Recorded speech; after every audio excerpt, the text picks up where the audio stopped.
রাধা রমন হরি গোবিন্দ জয় জয়। হে কৃষ্ণ গোবিন্দ হরে মুরারে, হে নাথ নারায়ণ বাসুদেব। গোবিন্দ জয় জয়, গোপাল জয় জয়, রাধা রমন হরি গোবিন্দ জয় জয়।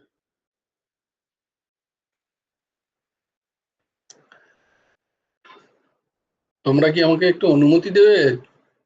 চা চাটা হয়ে গেছে, চা খেয়ে 2 মিনিটের মধ্যে জয়েন করছি। মা বেচারা চাটা বানালো।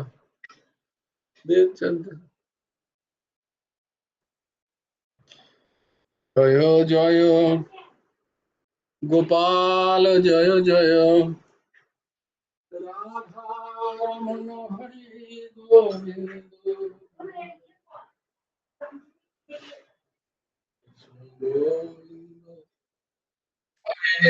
হে মুরারে, হে নাথ নারায়ণ গোবিন্দ জয় জয়,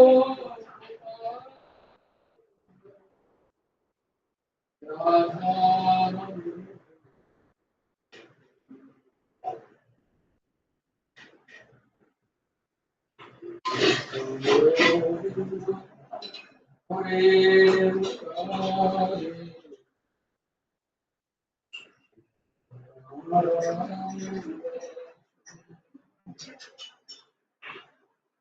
গোবিন্দ জয় জয়, গোপাল জয় জয়, রাধা রমন হরি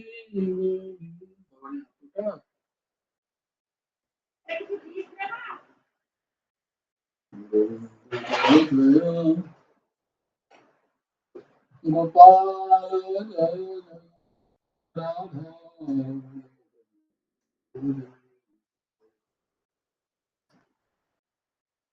হে কৃষ্ণ গোবিন্দ হরে মুরারি,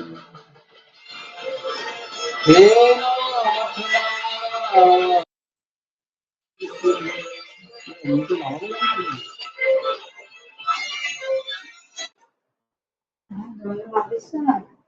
একটা বিস্কুট দেবো ভাই?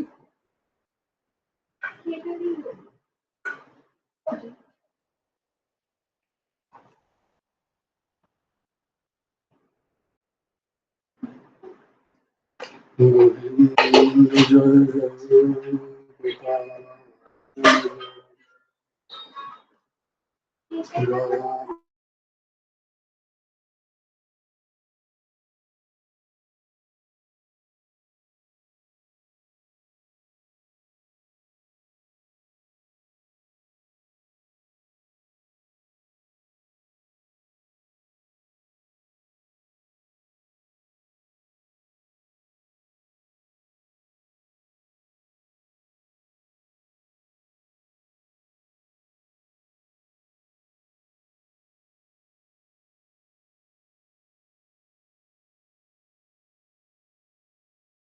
আলো জয় জয়, রাধা রমন হরি গোবিন্দ জয় জয়। হে কৃষ্ণ গোবিন্দ হরে মুরারে, হে নাথ নারায়ণ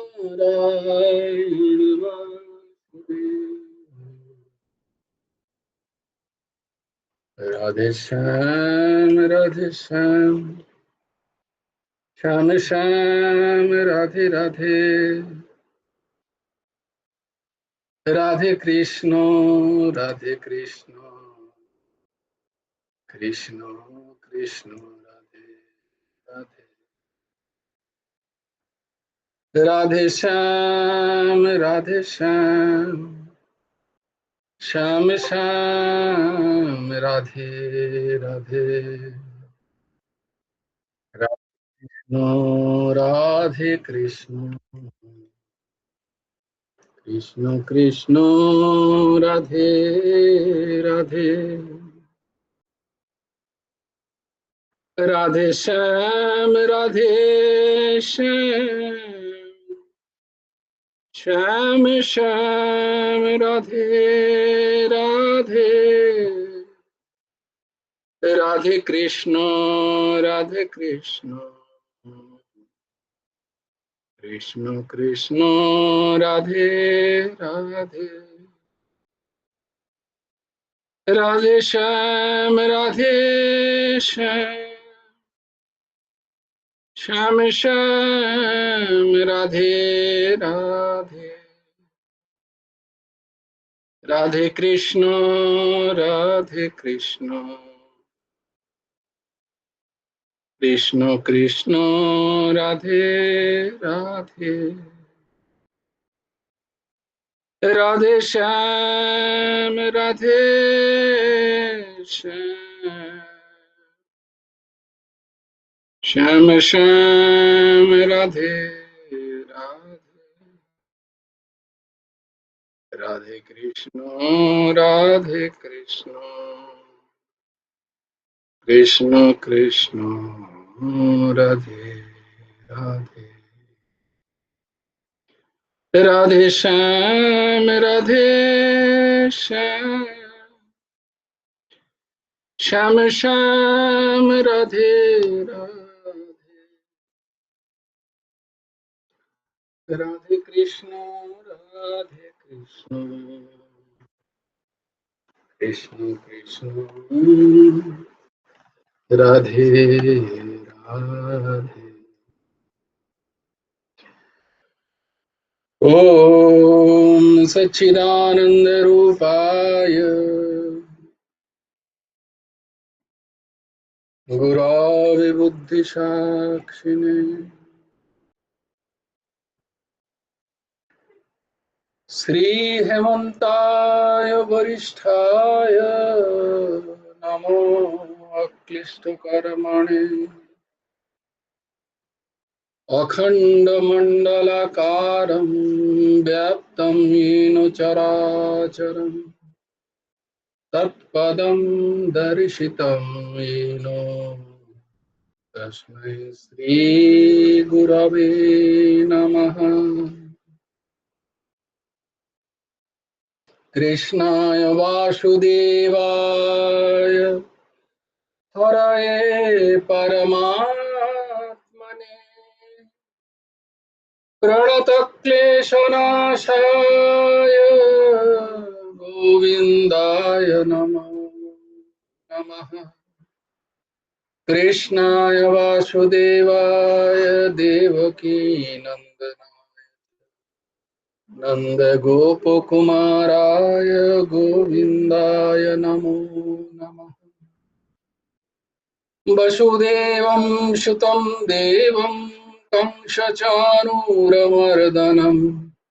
देवकी परमानन्दं कृष्णं वन्दे जगद्गुरुम्।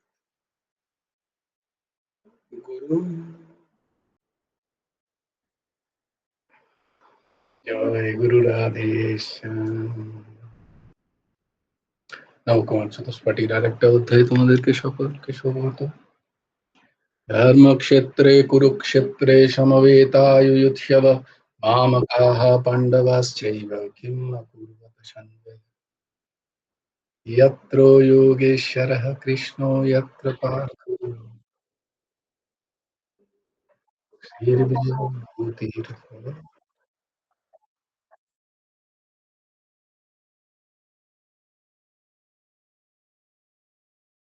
শোনা যাচ্ছে, শোনা যাচ্ছে, শোনা যাচ্ছে। হ্যাঁ হ্যাঁ।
জয় গুরু রাধেশ, শ্যাম জয় গুরু রাধেশ।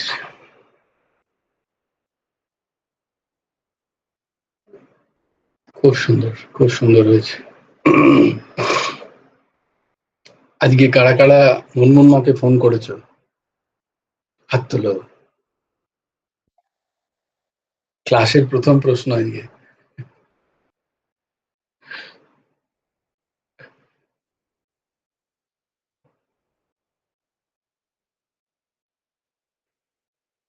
পারলে একবার করে ফোন করো সব আমাদের পরিবারের।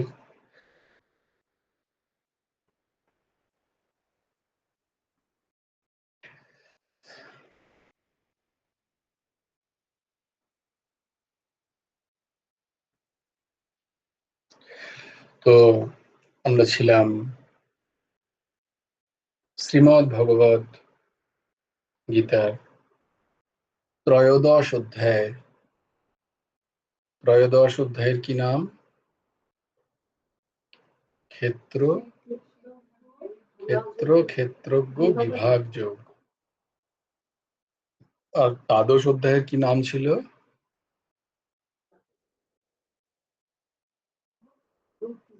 দ্বাদশ অধ্যায়ের নাম ছিল ভক্তি যোগ। ত্রয়োদশ অধ্যায়ের নাম হচ্ছে ক্ষেত্রজ্ঞ বিভাগ যোগ। তো সেই ক্ষেত্রজ্ঞ বিভাগ যোগেতে আমরা দেখলাম যে ক্ষেত্রের ভগবান তার 4টে বিষয়ের কথা বলেছিলেন, আর ক্ষেত্রজ্ঞের ক্ষেত্রে 2টি বিষয়ের কথা বলেছেন। ক্ষেত্রের ক্ষেত্রে 5টি বিষয়ের কথা বলেছেন, যেভাবেই ওর 4টি বা 5টি। তো প্রশ্ন হলো গিয়ে তো সেখানে ভগবান কি বলেছেন, যে আমরা দেখলাম যে আমরা পরিষ্কার জেনে নিই যে ক্ষেত্র কাকে বলবো না, যার মধ্যে বিকার আছে, আর ক্ষেত্রজ্ঞ হচ্ছে নির্বিকার, যার মধ্যে বিকার নেই। এই বিকার কি না সেগুলো আমরা আলোচনা করব। পরের শ্লোকটিতে ভগবান যেটা বলছেন যে এই যে আমি ভগবান বলছেন, অর্জুন তুমি শ্রবণ করো, ক্ষেত্র কি ক্ষেত্রজ্ঞ কি এই সমস্ত বিষয় আমি তোমাকে সুন্দর করে বলবো, তুমি সেটা শ্রবণ করো। এবার প্রশ্ন আসতে পারে, আমরা স্বাভাবিকভাবে যারা যারা একটু বুদ্ধিমান, যারা নিজের বুদ্ধির ওপরে যারা ভরসা করে, তারা ভগবান বললেও কিন্তু শুনবেন না। তারা ভগবান যদি বলেন তাহলেও কিন্তু তারা বলবেন না, এরকম আপনি বললেই আমি কেন মেনে নেব। কারণ আমি বলেছি শিষ্যস্তি এরকম সাধি মাম ত্বম প্রপন্নম, কিন্তু আমি ঠিক মেনে নিইনি এখনো আপনাকে। হ্যাঁ, আমি গুরু হিসাবে আপনাকে স্বীকার করেছি, কিন্তু আপনার কথাগুলো আমি মেনে নিতে পারছি না। এটা আমাদের স্বাভাবিক জীবনে দেখা যায়, তাই না? আমরা গুরু গুরু গুরু তো স্বীকার করি, কিন্তু গুরুকে গুরুত্ব দিই না। এই জন্য আমাদের জীবন কেউ গুরুত্ব দেয় না, তার কথাগুলো আমরা কেউ গুরুত্ব দিই না। কারণ আমরা তাকে মনে করি যে তিনি একটা রক্ত মাংসের শরীর, তার এই উপাধি আছে। তাকে আমরা ঠিক ত্রিকালদর্শী, সর্বজ্ঞাতা, সাক্ষাৎ পরব্রহ্ম পরমাত্মা বলে স্বীকার করতে পারি না। তাই জন্য তার কথাগুলোতে আমাদের প্রশ্ন জাগে, সেখানে আমরা সেখানে বুদ্ধি লাগাই এবং বিশ্বাস করি না। অনেক সময় এরকম হয়, আমাদের নিজেদের বুদ্ধির উপরে অতি ভরসা, তো আমাদের নিজেদের বুদ্ধির উপরে আমাদের আমাদের যে কাঁচা আমের উপরে আমাদের খুব ভরসা। ঠোকর খেতে খেতে ওই ভরসাটা যায়, ততদিন যায় না। এরকম বলতে শুনেছি, না ওনাকে যদি ভালো করে বলা হতো উনি হয়তো অন্য কিছু বলতেন। তো তার অন্তর্যামিত্বের প্রতি প্রশ্ন চিহ্ন, তার অন্তর্যামিত্বের প্রতি প্রশ্ন, এরকম হয়। এটা হয়, এটা আমাদের অহমের কারণে, মিথ্যা অহমের কারণে আমরা পূর্ণরূপে তাকে স্বীকার করতে পারি না। তো অর্জুনের ক্ষেত্রেও এটা হবে, ভগবান এটা জানেন। আমি তোমাকে যদি এই জ্ঞান বলি যে আমি বলছি, তাহলে তুমি মানবে না, আমি জানি। কারণ প্রশ্ন অনেক আগেই শেষ হয়ে যেত। সাংখ্য যোগের বলেছিলাম যে অর্জুনের সমাধান ওখানেই হয়ে যেত, কিন্তু তা তো হয়নি। অর্জুন এত কিছুর পরেও কিন্তু বারংবার প্রশ্নই করে যাচ্ছেন। প্রশ্নের এখনো সমাধান যতক্ষণ না হচ্ছে, ততক্ষণ জানবে যে আমার এখনো আমার এখনো বিচার বিচার বুদ্ধি আছে। আমি এখনো বিচার লাগাতে চাই সমস্ত বিষয়ে। আমি বিনা বিচারে মেনে নেব না। আমার বিচার চাই। আমাকে বিচার করতে হবে।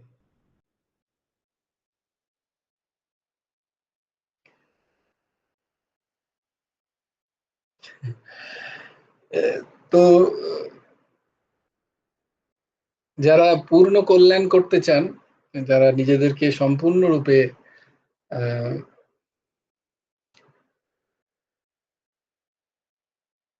গুহ্য রেখে জীবের পূর্ণ কল্যাণ করতে চান, তারা নিজেদেরকে প্রকাশ করেন না।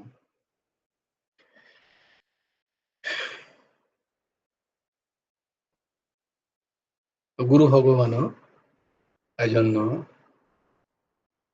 অতি সরল, অতি অতি স্বাভাবিক রূপে তার বক্তব্যে তিনি কখনো কাউকে এইভাবে প্রমাণ করতে চাননি। কিন্তু তিনি অনেক জায়গাতেই, অনেক গ্রন্থে, অনেক তার লেখনীতে তিনি মূল কথাটা বলে গেছেন। আমাদের সেসব গ্রন্থের পড়ার সময় নেই, প্রয়োজন বোধ করি না বলে, তাই জন্য আমরা তাকে চিনতে পারি না। তো কৃষ্ণ জানেন যে অর্জুন ঠিক এটাই করবেন, তিনি এটাই করবেন।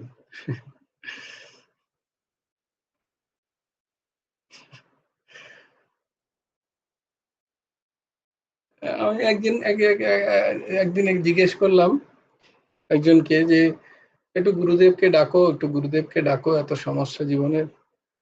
তো বললে হ্যাঁ, গুরুদেবকেও ডাকি, তার সাথে আরো দু একজনের নাম বললেন, তাদেরকেও ডাকি।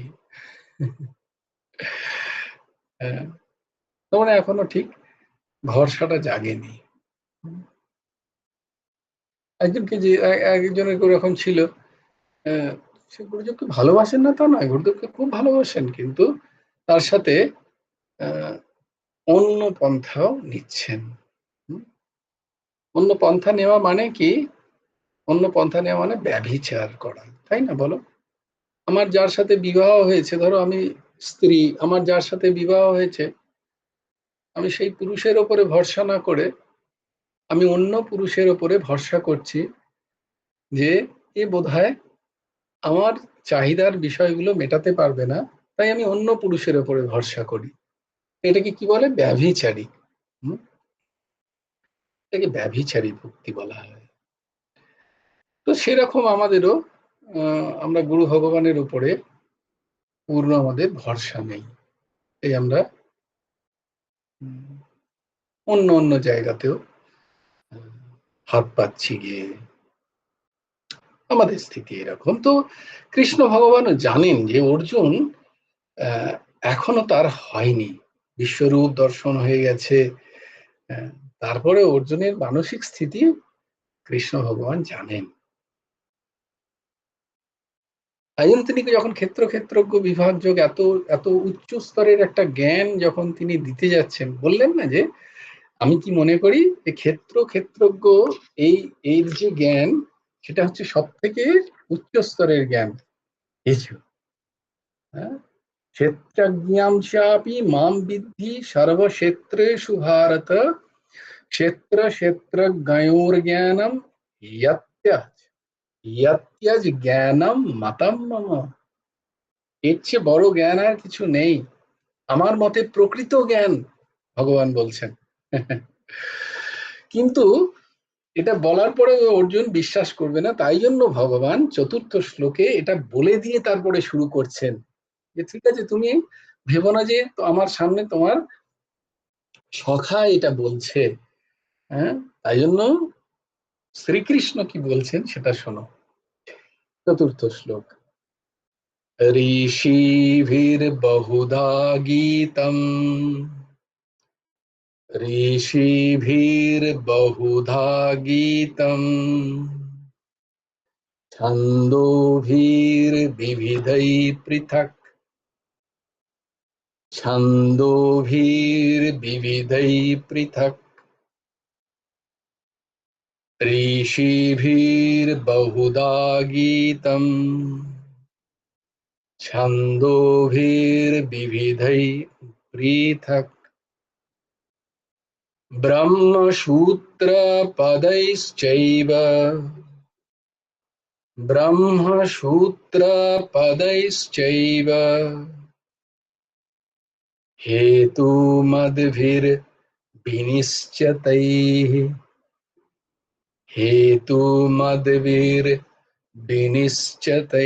विनिश्चितैः, ब्रह्मसूत्रपदैश्चैव हेतुमद्भिर्विनिश्चितैः, ऋषिभिर्बहुधा गीतम्, छन्दोभिर्विविधैः पृथक्, विविधैः पृथक्, ब्रह्मसूत्रपदैश्चैव हेतुमद्भिर्विनिश्चितैः। ঋষিভিः, ঋষিগণ, বহুদা, বিস্তারিত ভাবে, গীতম, ব্যাখ্যা করেছেন, ও ছন্দবিহি, বেদের ছন্দগুলিও, বিবিধৈ, পৃথক চ, নানাভাবে বর্ণিত হয়েছে, এবং হেতুমাদ্বিহি, হেতুমাদ্বিহি, যুক্তিযুক্ত ভাবেও, বিনিশ্চিতৈঃ, নিঃসন্দিগ্ধ রূপে, নিঃসন্দিগ্ধ রূপে, ব্রহ্মসূত্র পदैः এব, ব্রহ্মসূত্রের পদেও এটি আলোচিত হয়েছে।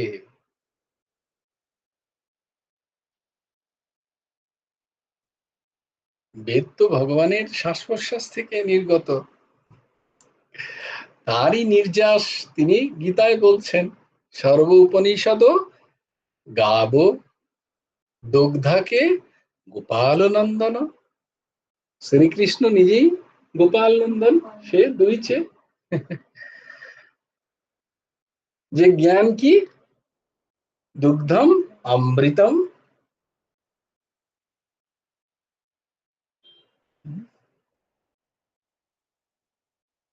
সর্ব উপনিষদ গাব দুগ্ধা গোপাল নন্দন পার্থ বৎস। হ্যাঁ, সার। হ্যাঁ, মানে এখানে কল্পনা করা হচ্ছে সমস্ত উপনিষদ, উপনিষদ কি গীতা বা বেদই, বেদের তিনটে ভাগ আছে, সমস্ত বেদেরই তিনটে ভাগ। কি কি? একটাকে বলা হয় সংহিতা, প্রত্যেক বেদেরই তিনটে ভাগ, সংহিতা, ব্রাহ্মণ এবং বেদান্ত, বেদের অন্ত, বেদান্ত বা উপনিষদ। উপনিষদ মানেই হচ্ছে বেদান্ত।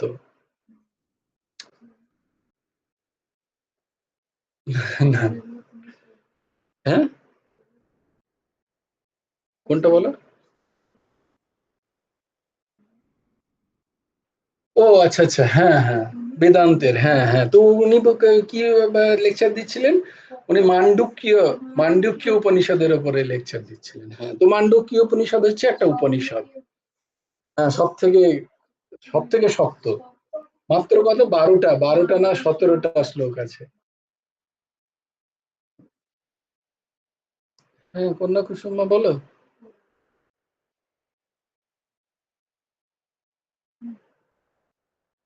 হুম, বলো।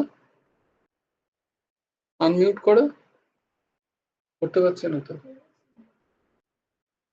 করো, আনমিউট করো। বেদের ভাগগুলো এরকম। ও, বেদের ভাগটা জানার বিষয় নয়, বিষয়টা যেটা সেটা জানো। বেদের ভাগ যখন আমি পড়াবো নিশ্চয়ই তখন বিষয়গুলো জানবে, তখন জিজ্ঞেস করলে তখন কিন্তু বলতে, এখন লিখে রাখলাম। তো প্রশ্ন হচ্ছে গিয়ে সংহিতা, ব্রাহ্মণ আর হচ্ছে বেদান্ত উপনিষদ, যেটা লিখে রাখার দরকার আমি সেগুলো বলবো যে কোনটা লিখে রাখতে হবে, আর যেটা লিখে রাখতে হবে সেটা মুখস্থ করতে হবে, কারণ পরে আমি ধরবো সেটাকে। তো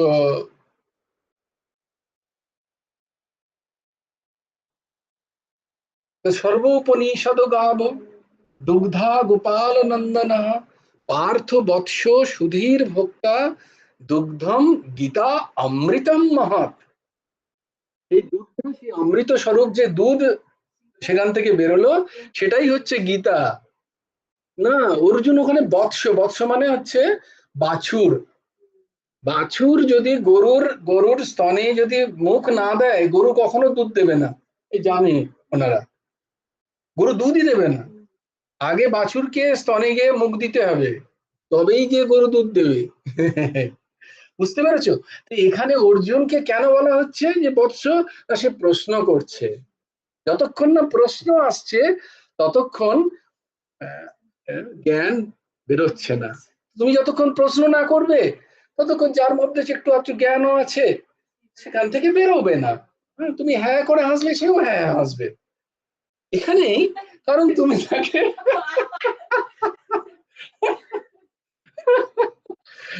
তুমি তাকে সাধারণ একজন পিতা বলে মনে করছো।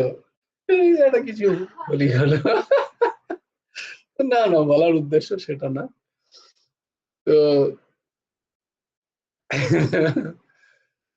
তো এখানেও সেটাই তাই। তো এখানে শ্রীকৃষ্ণ জানে যে তার কথা অর্জুন মানবে না, তাই জন্য তিনি বলছেন রেফারেন্স দিচ্ছি আমি তোমাকে, তুমি বেদ তো মানবে, তুমি উপনিষদ তো মানো, তুমি যত ঋষি মহাঋষিরা আছে এই বেদ বেদান্ত নিয়ে যারা চর্চা করেছেন এতদিন ধরে, 5,000 10,000 বছর চর্চা করে তারা বেদকে শিখিয়েছেন, সবাইকে পড়িয়েছেন, তার উপরে বিভিন্ন চর্চা হয়েছে উপনিষদে, প্রত্যেক উপনিষদে চর্চা হয়েছে,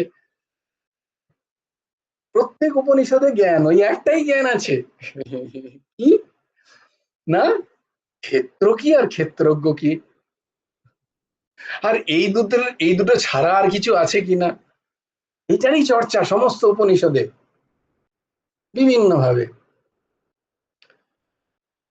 তাই জন্য এখানে ভগবান বলছেন যে আমি তোমাকে যেটা বলছি, এটা পরম জ্ঞান, সেই জ্ঞানটা শুধু আমি বলছি না এমনি এমনি বানিয়ে বানিয়ে, কোনো গল্প বলছি না আমি তোমাকে, সেটা বেদে, প্রত্যেক বেদের প্রত্যেক আহ, প্রত্যেক ঋচা বলা হয়, প্রত্যেক শ্লোক, প্রত্যেক শ্লোকে সেই একই কথার ব্যাখ্যা আছে। এবং দেখুন এখানে ব্রহ্মসূত্রের কথাও বলা হচ্ছে, তাহলে এখানে আমি জিজ্ঞেস করতে পারি আরেকবার যে ব্রহ্মসূত্রটা কি, গীতা কি যেন বলা হয়েছিল, কোন কি যেন প্রস্থানত্রয়ের মধ্যে, কি কি যেন, হ্যাঁ, কন্যা কুসুমা বলো। 3টে প্রস্থানত্রয় ওই জন্য বলা হয় না, 3টে প্রস্থান, তো কি কি প্রস্থানত্রয়, এটা বোধহয় আমি লিখতে বলেছিলাম, অনেকবার বলা হয়েছে, বহুবার, ওইবার। শ্রুতি প্রস্থান আর বাহ বাহ, অসাধারণ অসাধারণ, কেউ বলে দিচ্ছে সামনে থেকে? শ্রুতি প্রস্থান, স্মৃতি প্রস্থান, আরেকটা এক ভুল গিয়া জি, আরেকটা ন্যায় প্রস্থান, আবার একটা প্রেম প্রস্থানও আছে, একটা প্রেম প্রস্থানও আছে। যাক, প্রশ্ন হচ্ছে গিয়ে বলে তাহলে আমি প্রস্থান করছি এখান থেকে, এত যদি প্রস্থান সম্বন্ধে জিজ্ঞেস করো তাহলে আমি কোথায় প্রস্থানের দ্বার লেখা আছে সেখানে আমি প্রস্থান করে যাচ্ছি।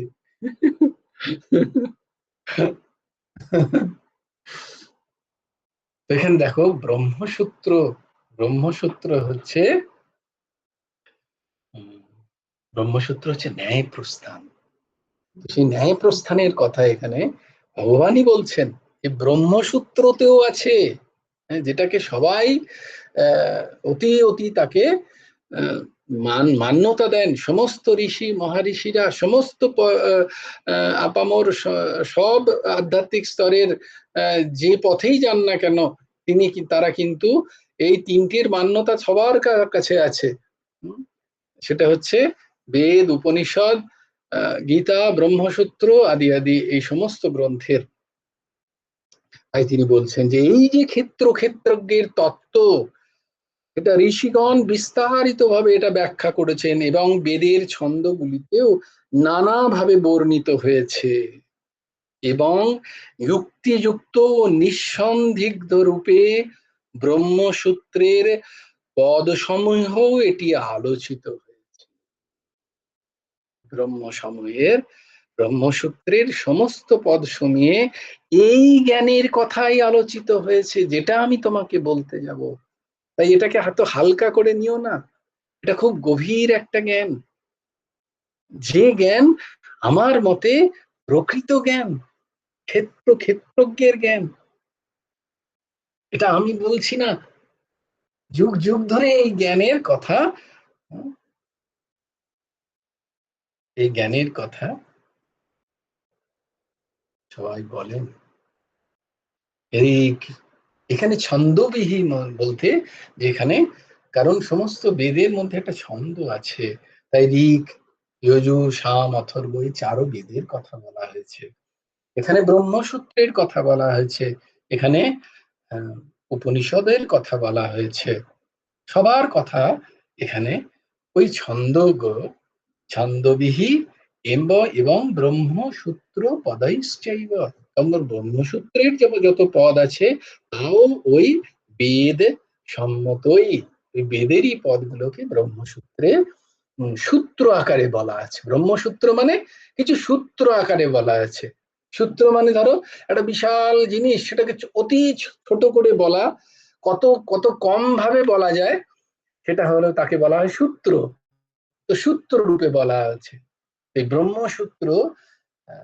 একটা সূত্র পড়লে তাতে অনেক চর্চা হতে পারে আর কি, ব্রহ্মসূত্রে বিশাল গভীর বিষয়। তাই নানা যুক্তি বিচার দ্বারা নিঃসন্দিগ্ধ রূপে ব্রহ্মসূত্র পদের সাহায্যেও এই ক্ষেত্র ক্ষেত্রজ্ঞের বর্ণনা করা হয়েছে।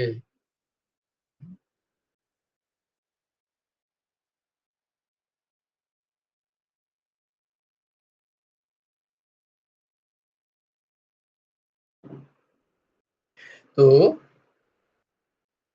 ভগবান বলছেন যে শুধু আমি বলছি এরকমটা মেনে নিও না, আমি তাই রেফারেন্স দিয়ে দিচ্ছি তোমাদের।